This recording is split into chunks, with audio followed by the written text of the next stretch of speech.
You're listening to What the Tech? Welcome to the What the Tech podcast, where we talk about business and office technology and put our 20 years of expertise to discussing trends and issues impacting the workplace. Hi there, and welcome to What the Tech. I'm Rolando. And I'm Dave Kelly. And we are your co-hosts for What the Tech, where we talk to business and tech influencers to gain their insights in today's evolving business world. Yeah, that's right. That is what we do. But hey, before we jump into things and introduce our guests, we want to give big props to some people that are out there, Rolando. Absolutely. Dave, you go for it. You hit the first one. Hey, listen, big props to Ronell Richards of Business in Bourbon. He just brought out a brand new book. I love the title of it. Shut the Hell Up and Sell. Really cool. He does a lot of live events. I caught him during the middle of the pandemic, started following some of the things that he does. He also just launched a live podcast also called Shut the Hell Up and Sell. He just did his first episode. It was funny, very insightful. It was nice to hear from other business insiders and sales professionals, Rolando, because some of the advice that his guest was talking about was advice that we share internally and some of the things that we practice. So check him out on Amazon, on YouTube. Shut the Hell Up and Sell, Business in Bourbon. Ronell, love what you do out there, buddy. Ronell's doing some good things out there. And I also want to give big props to Chad Rubin of Prophecy. He came on the podcast last week to tell us about AI and how it's being used on Amazon so that sellers can maximize profits. You know, Dave, anything that can tell me how I can make more money on Amazon, as you know, we sell on Amazon as well. How can we make more money? And in this case, Chad had a lot of stuff on the AI side and how that's being used today on Amazon. So you can catch all these episodes on circuitloops.com. Go ahead and check out Chad's episode. Big props to you, Chad, with your new gig at Prophecy. Today's episode is sponsored by Circuit Loops. You probably are paying for slow, outdated business internet. Stop doing that. The internet is your connection to the world. And for less than a cup of coffee, you can prevent unforeseen outages that can be costly in the thousands. You know, we had Sharina on a couple of weeks ago of Data Canopy, and she was telling us that businesses are spending with outages and the sort upwards of $12,000 an hour, and in some cases more, depending on the type of business that you're in. So the easiest, best way to prevent all that is by having a nice backup internet connection for less than a cup of coffee a day. You can go to circuitloops.com to get an instant quote today and a proposal for fast fiber internet and backup wireless. And the best part, you know about that, Dave? In 60 seconds or less, you get that customized proposal delivered to you right online and also into your inbox. So check out circuitloops.com. So Circuit Loops, we get a quick, it's like a technology insurance policy, Rolando. We got a great guest today. Can I introduce him? Go for it. Go for it, Dave. All right. So we have Craig Settles, aka CJ Settles. He works with community stakeholders who want broadband networks and help improve telehealth. He helps with economic development through healthcare, education, and assisting local government and help them take advantage of some of this money that's out there to help the underserviced areas of the world and bring them some value through telehealth. CJ, welcome to the show. Hey, good morning. It's great to be here today. And where are you joining us from today, CJ? I am in Oakland and I'm settled in. Nice weather today. Awesome. We're glad to have you. You were on the show actually at the beginning of the year. We're filming this in November, and you dropped a lot of knowledge on us when you were here about what's happening in broadband, telehealth, as well as the funds that are available for communities and organizations regarding that. But before we get to all of the nuggets you're going to share with us today, I want to ask you, because this is a tech show. We talk to business people like yourself that are influencers, but also tech. What technology are you geeking out on or fascinated with right now? But I think the potential for AI to become more prevalent with both broadband, telehealth, and education I think that's going to be the future. We're able to, for example, with a telehealth setup where you might have connections to your parents, right? And you're wanting to make sure that they're taking their medicine and they're taking their daily exercise and so forth.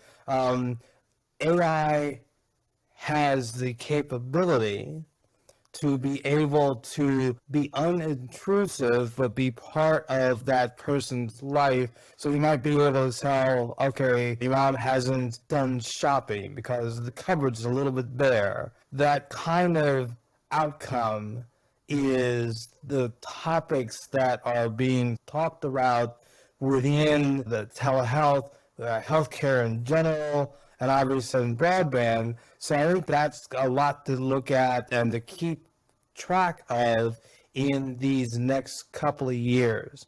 And it'll always be a situation where in the early days, only folks with a big budget can allow those folks to take advantage of the technology. But as the technology becomes more prevalent and it becomes cheaper, then you will start to see applications that will be more widespread within the community. Certainly, I know we were just talking about our last guest, Chad Rubin of Prophecy, where they're using AI helping companies maximize profits. I've seen something where Google released recently where they're using AI basically to type in a couple of words and it will create an image with whatever you've typed in, which is just insane, some of the images that it can generate. And in using it in telehealth, I can only imagine we were just starting to scratch the surface with the application as it relates to telehealth and making people's lives better from a healthcare perspective. Right. The ability to determine if a person, talking about elderly folks, if the person has fallen or they've just moved to a reclining position, they're fine. That's pretty insane when you think about all the electrons and everything that makes it all possible. But it's very valuable. And it's not just for older folks. If you have kids, you yourself, you have opportunities to use your technology more effectively. And so as a result, everyone improves and their condition improves. And so I think it's a big element that people have to think about as they're planning for the next big thing. Yeah, for sure. So now in order to bring AI there, we need to get that network connectivity done. We need to get that broadband there first. So when we first met you, Craig, it was the beginning of the year. We're wrapping up the year. We had a conversation this morning. We can't believe it's already November. But within the first 11 months of the year, what's been created to allocate funds to bring broadband networks into some of these underserviced areas? Has there been anything particular with any of these bills that have passed this year? It would have been at the end of last year when the big bill got passed that allowed spending for broadband, but other types of infrastructure.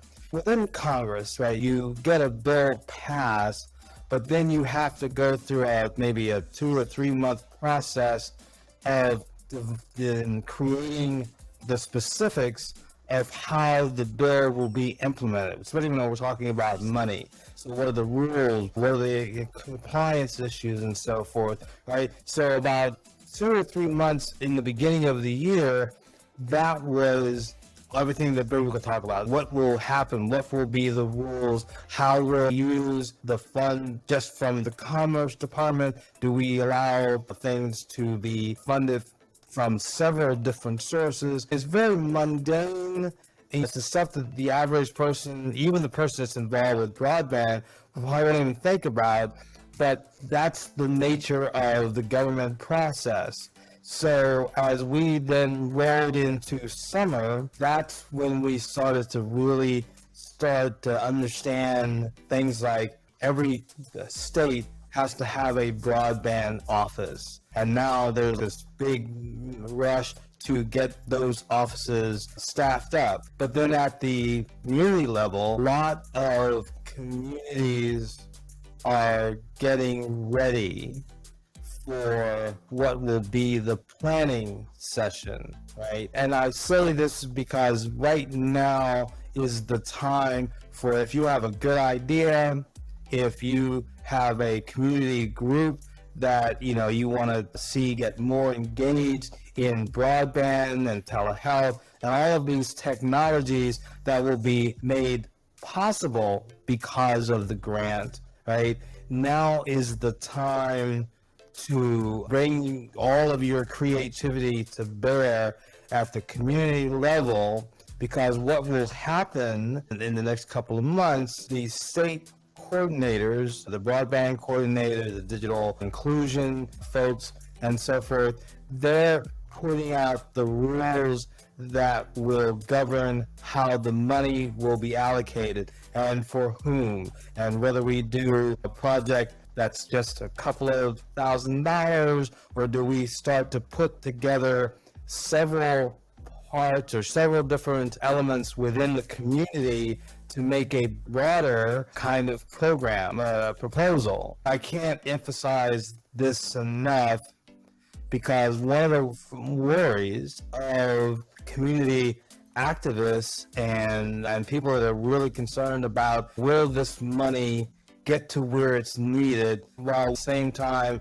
having these state coordinators and broadband offices and so forth put out the rules that will govern the process. And one of the things that has to be taken into account, everyone's not going to get this money, right? Not because of intent, right? It's just you will have more people bringing proposals to the table at the city level, at the county level, that goes up to the state level eventually into a state plan, right? But you can't fund everyone. A broadband office doesn't have the staff to be able to deal with hundreds, or maybe we'll call it dozens of proposals, right? We can't manage all of that, so they have to make a decision on who funded.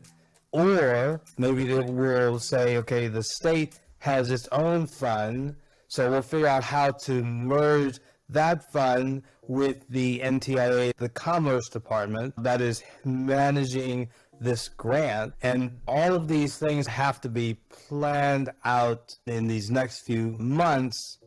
And again, I can't emphasize enough, the communities have to get involved.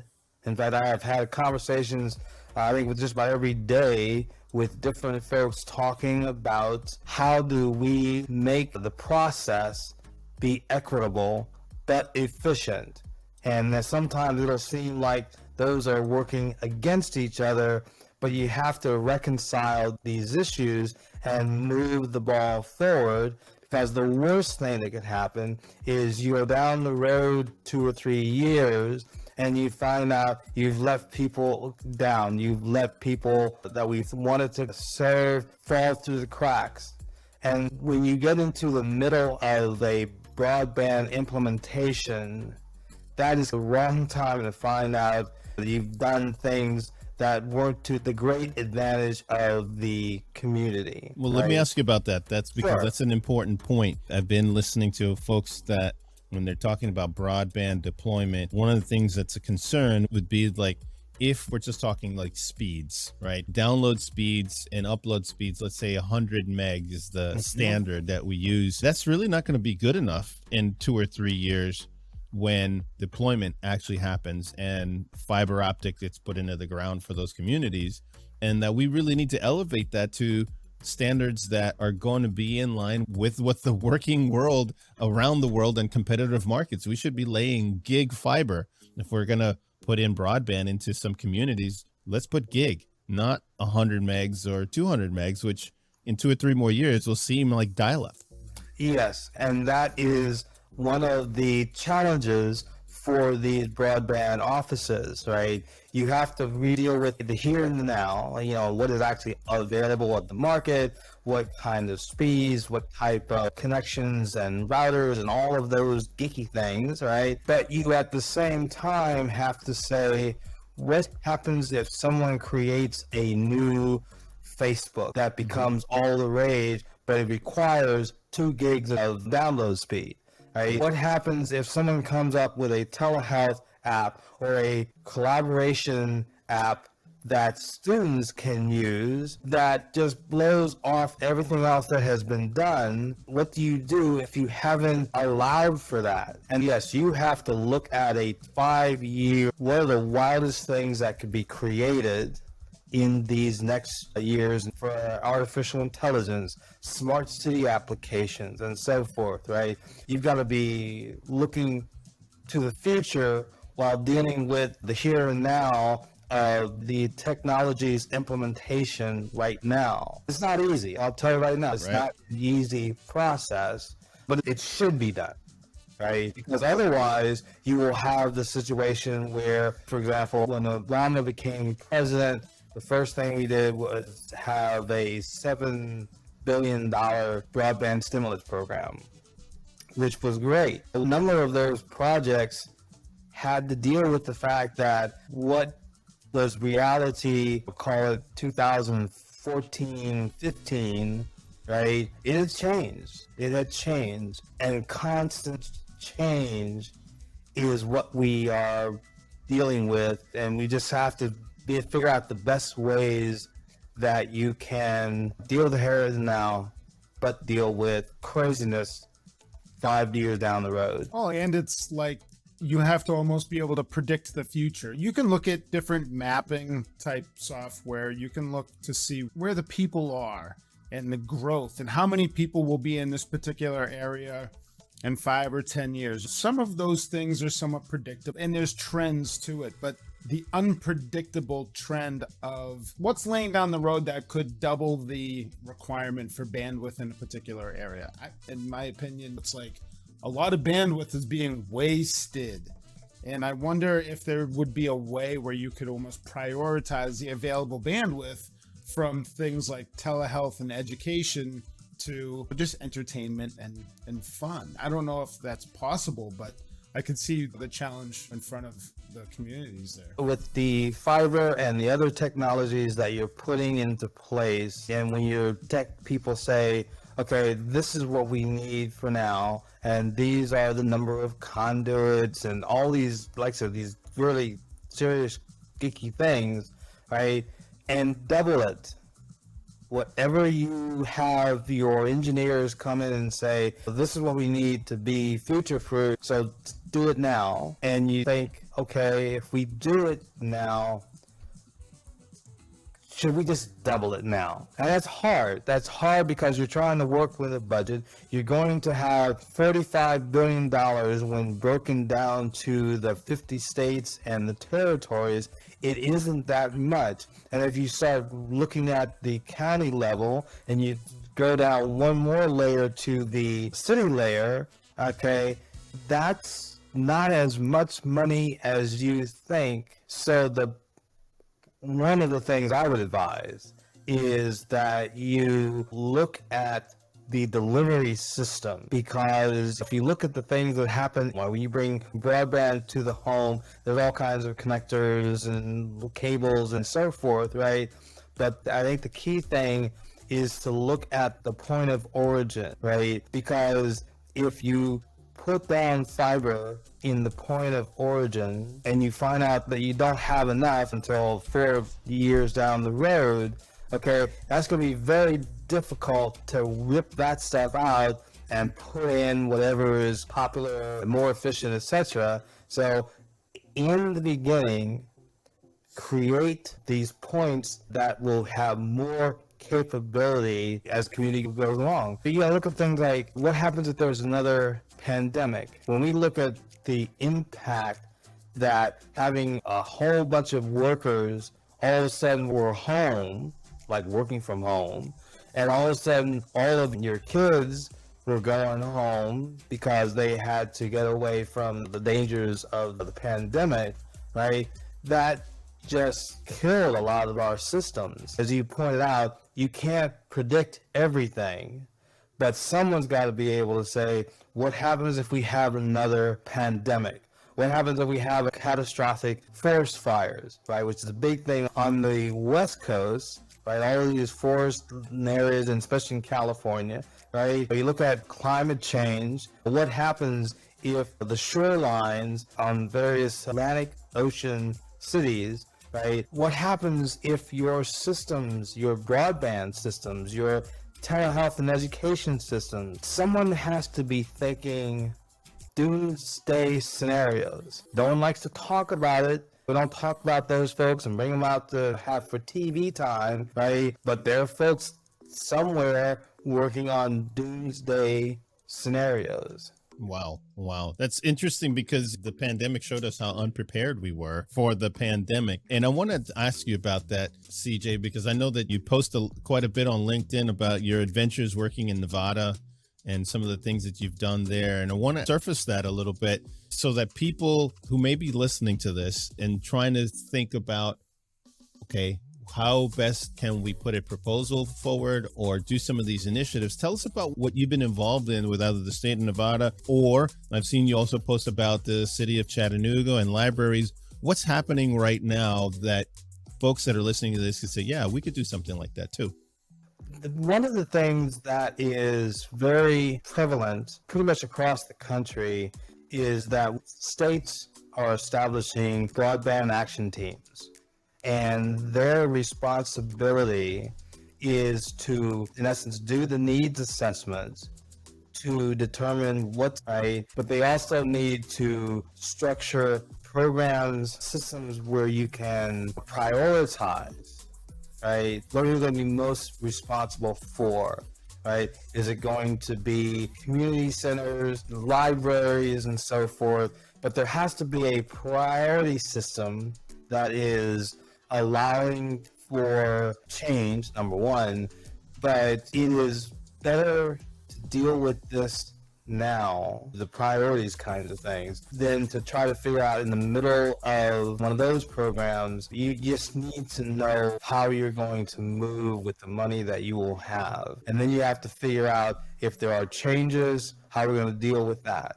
If we're going to have conflicts, how are we going to deal with that? So there's a planning process that, again, I think incorporates a lot of broadband action teams to ask these kinds of questions. And what would you say with that? So that if there are teams out there that you've been involved with, who would you say is out there in the forefront and really thinking about these things where maybe other counties or other municipalities are further behind? Who would you say is one of those leaders right now? Chattanooga, definitely. Chattanooga has always had a reputation from the beginning of their network. I think it was 2011, right? Where they have thought about these kinds of issues and these changes and priority and so forth. When I talk to some of the folks in Chattanooga, is the needs assessment, how important it is to have constant line of communication with the people who are actually being served. One of the worst things that you can do as an administration, as a state organization, is that you think that what the state does is the most important, right? But you have 100% certainty that you'll get a lot of things wrong if you take that approach. Whereas if you go to the communities, if you go to places like Long Beach and Santa Monica, Chattanooga, many places in Maine, there are a number of places within Nevada. They have 17 counties. Many of the counties have their own county broadband action team. And then the layer goes down to then places like Henderson, Nevada, Las Vegas, Nevada, Reno, right? And so we're basically pushing decisions to the cities with some sort of structured activity to try to figure out if you have to make a change, you have to structure how the money is being spent and so forth. You try to do that so that the community has involvement from the beginning to the end. And I've got here on the screen one of those examples. You mentioned Chattanooga and how they did give 1,000 free telehealth appointments to the lowest income communities in Chattanooga. And it says plus home internet access on new Chromebooks as well as training. Did they already deploy that? They already do this? They are And deploying that now. They've put the structure in place.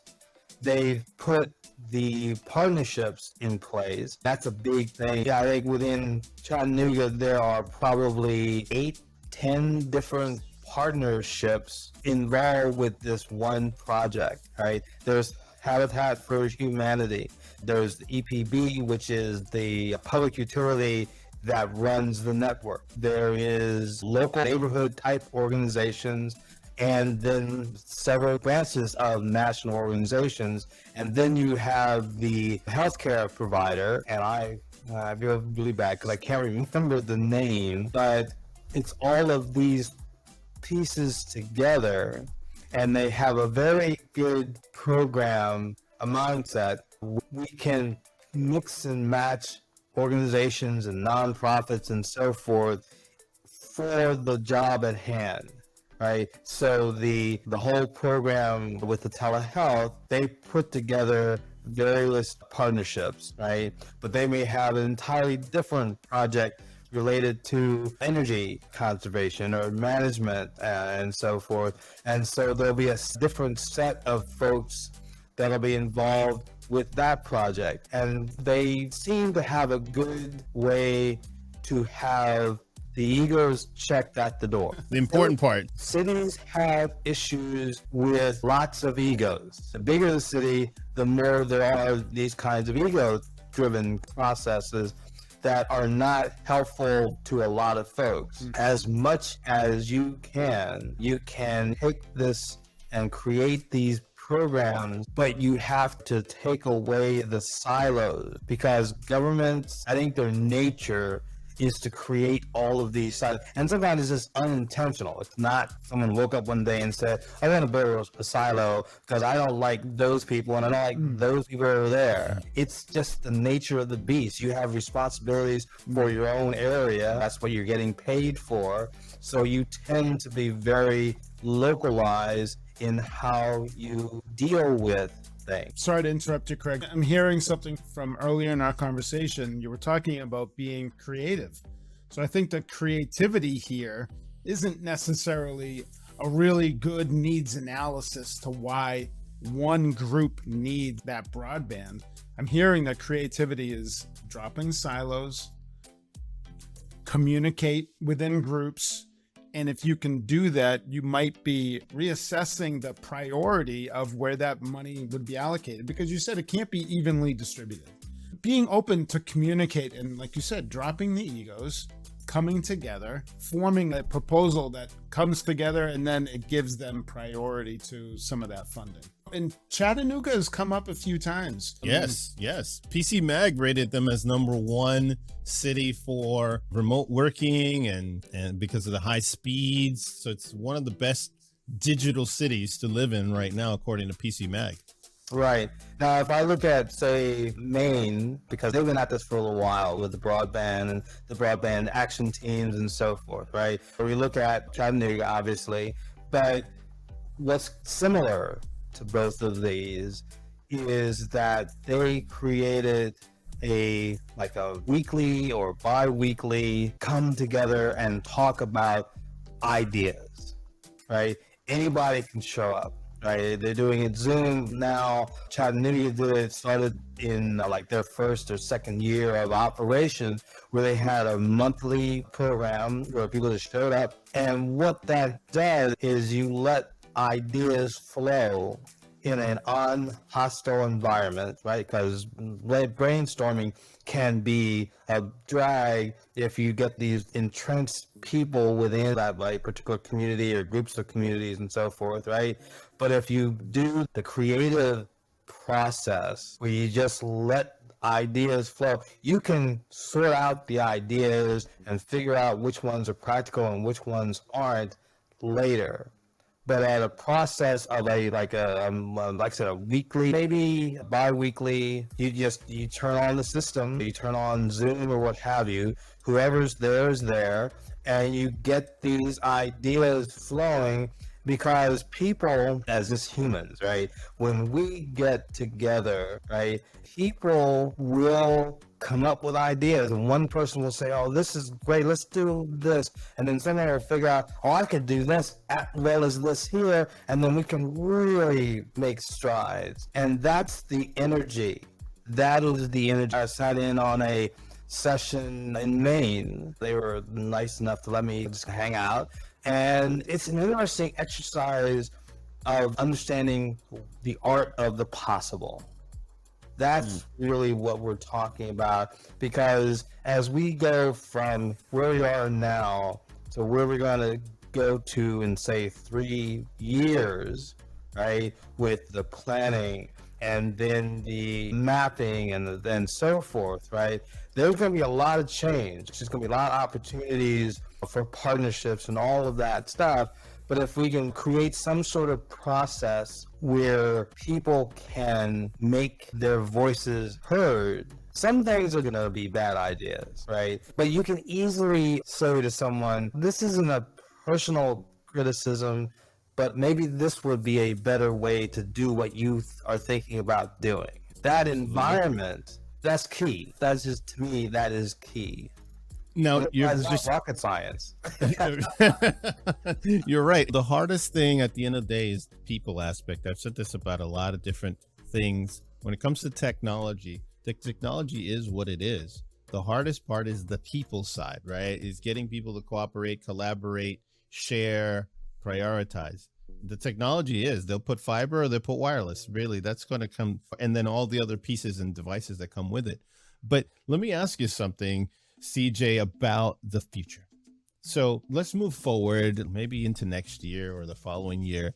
What does the future look like once these funds are distributed? I know you said that at the end of the day, when you look at 45 billion, you spread it over 50 states and the territories, even if you divided it equally and you started moving that into local communities, it won't amount to tons of money for every municipality. So what's the impact of this 45 billion actually have on the lives of people once it's all distributed and the projects are up and running?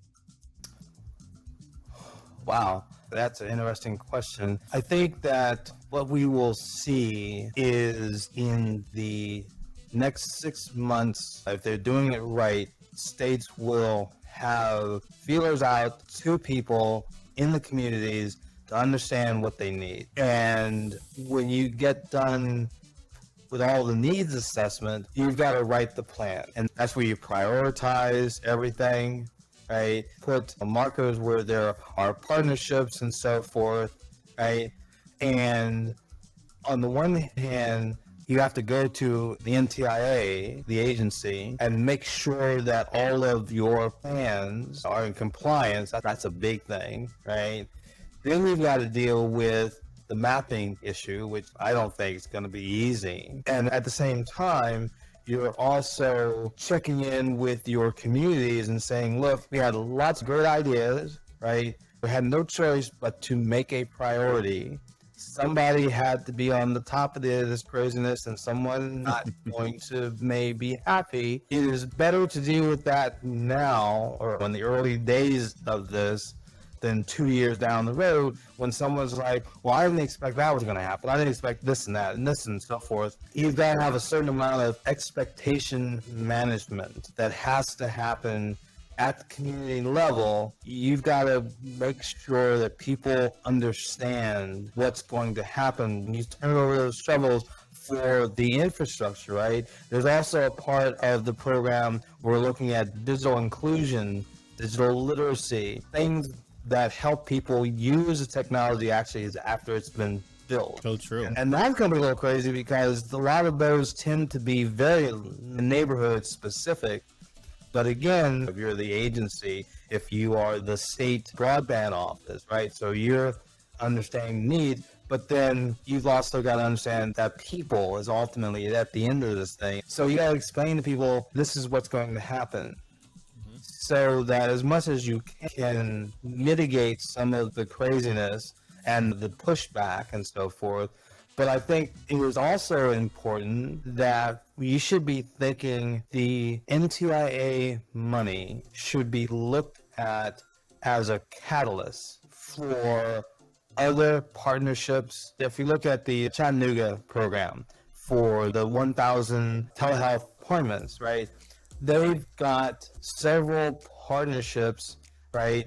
Because it's not only important to have the technology, you need to have policies, city policies that are favorable to having or developing good health within a community. Where are the access points to get stress reduction? That's a big thing. That's mental health issues, right?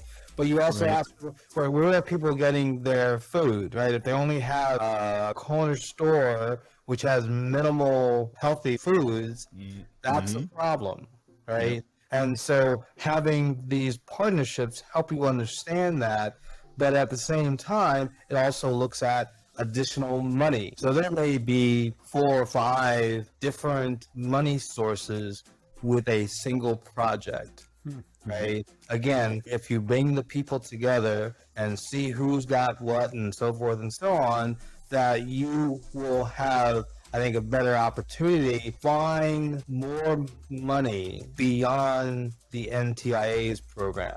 Or so there's strength in numbers. Is that what you're saying? Strength in numbers in putting partnerships between probably organizations that are on the front lines with health outreach, as well as the technology portion of it, in order to strengthen the proposal? It's a process, right? Also, it can be a little crazy. I just found out an organization that is within the Health and Human Services. They're the National Library of Medicine, right?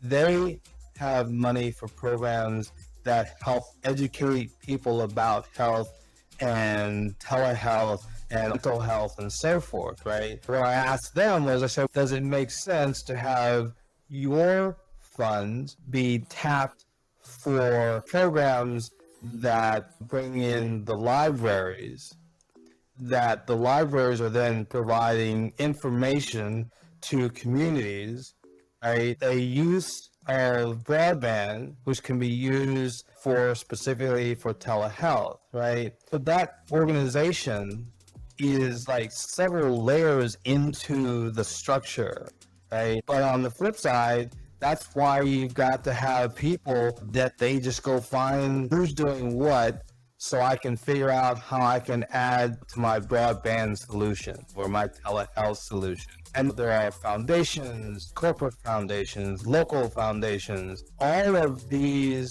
are in play when we're talking about broadband, good health, telehealth, education, workforce development. All of these entities out there have to bring them into the picture.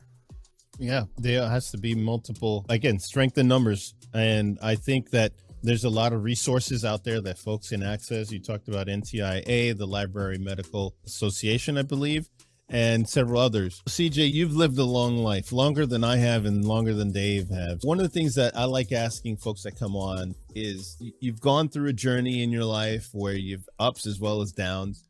What are some of the folks that have played either a role in either influencing you or shaping you, or even books where you've had an aha moment that you could share with our audience and say, they made me see the light, or I read this book one time and boy, it really gave me like a new trajectory on life? Who are those people or books that you say you could? Start with books. There was I don't know where I even found it, but it was saying how to make your point in 30 seconds. I mean, I'm bastardizing the title, but what it does is a very short book, how to make a presentation in 30 seconds. Because so many times that's all you have. When people talk about the elevator pitch, that's a 30-second commercial. And so to develop and shape that has been key to a lot of what I do. But I found this book probably 20, 25 years ago. I still use it from time to time. I gave my best friends all their kids, they got kids, I said, look, you should read it. Now, they probably won't look at that until maybe 20 years from now. But that's how much I believe in the ability to communicate one-on-one, and it is everything. One of the best pieces of advice I got was when I got a job in public relations. And it was ironically a company that had a system where doctors could rent computer time and do EKGs from their office. So these are like private physicians, right? And so easy use for the patient. It was a revenue stream and so forth for the doctor. It was great. It was like literally one of the first telehealth options that was in 1980. And so I got this job. And the reason that I got the job was because I had done a bunch of stuff on campaigns that tracked to the job that they wanted done in PR. I didn't know anything about PR, really and truly, right? And I was like, oh crap, now what? I got the job, what do we do? So I said, oh, let me go to the university. And I found a professor who was willing to talk to me about this job that I had, that I didn't know what I was gonna do. And he said, you go to a PR professional who's in a corporate environment, and then you go find an agency, a small agency, right? And you talk to those two people.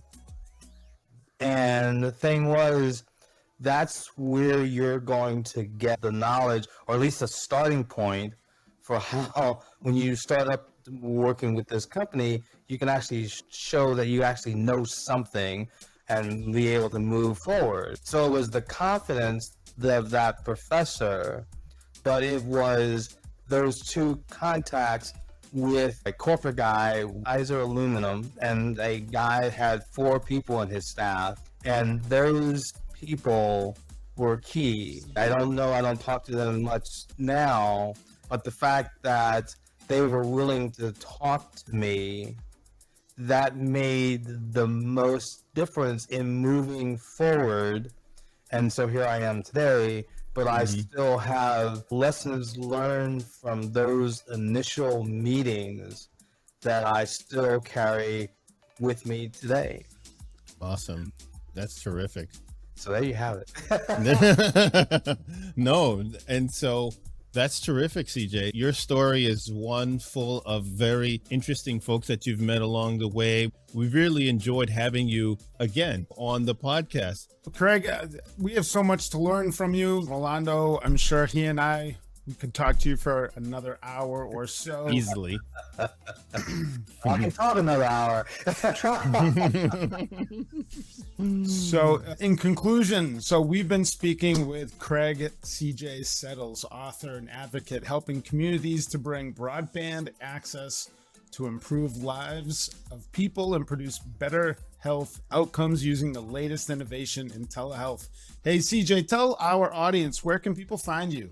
Oh, they can send an email to craig@cjspeaks.com. LinkedIn is my social media of choice for the business. I have a website, cjspeaks.com, and I have a lot of my articles and so forth. Almost, there was a good project working with Nevada. There's great information, but I'm still adding material. Nevertheless, foundational information, that's the biggest value of my website, I believe, because I talk about telehealth, the intersection between telehealth and broadband, and there's lots of how-to articles in those pages. And we're showing those right now. We're showing your website, cjspeaks.com, and you've got a whole lot of articles here and resources for folks to digest if they want to move forward and maybe trying to get access those dollars, or some best practices on how to establish programs within the communities. Awesome, CJ. I love it. I really appreciate you coming in today, sharing with us what's happening right now. Hopefully going to flow here very soon, and folks are lining up, getting their proposals and their grant writing so that the money can filter into some of those local programs. Yep. And I appreciate the job that you guys do, because you seem to make technology understandable, and I always have an open door for anybody who can help that process, because it's not easy to translate all that for the average person to understand. And I appreciate what it is that you guys do. Awesome. Hey, Thank you, CJ. I appreciate you coming on today. And we will see you the next time on What the Tech. Alrighty, thank you. All right. If you really enjoyed this episode, go check out earlier podcasts and hear what Tara Campbell Lucier had to say about cultivating an equitable environment for caregivers. You can check out that episode and others on circuitloops.com. Thanks for listening to What the Tech. Be sure to check out our other episodes featuring awesome tech and amazing guests. Find them on circuitloops.com or wherever you consume your favorite podcasts.